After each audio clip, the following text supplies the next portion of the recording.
पवन star है? कौन सा स्टार है रे तू ढिल्ले? मराठी भाषा विवाद को लेकर महाराष्ट्र से कोई बाबा खान के नाम के हैं जो कि हमारे पावर स्टार पवन सिंह को धमकी दे रहे हैं कि पवन सिंह के औकात नहीं कि हमारे सामना खड़ा होके के पवन सिंह टिकटॉकिया स्टार है, पवन सिंह ये है, पवन सिंह वो है। मतलब आज की डेट में समझ लो ना भाई, केहू के वायरल होके के बानू तो पवन सिंह के मतलब बोले के बाद हमरे सामने जब तोहरा दिल करे ना तब आ जाया।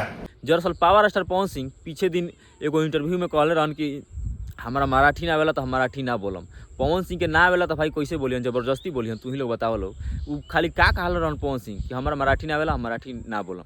लेकिन वो बात के विवाद के लेके और बाइल बड़न बाबा खान के नाम के कोई जौन कि पवन सिंह के मतलब लगातार खाली पवन सिंह पे वीडियो बनावत रहन, पवन सिंह के मतलब अभद्र अभद्र बात यूज करत रहन। तारा पता नहीं खे कि पावर स्टार पवन सिंह उत्तर प्रदेश और बिहार खातिर का हो, पता चल जे नू तो तू उसे बोलता ना।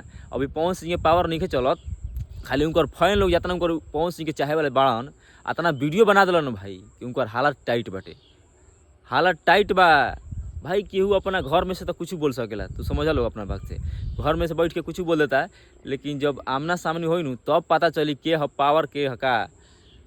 ऐसे ही करे के लोग ना कहेला भोजपुरिया king power star Pawan Singh, इज्जत से नाम लिया भाई।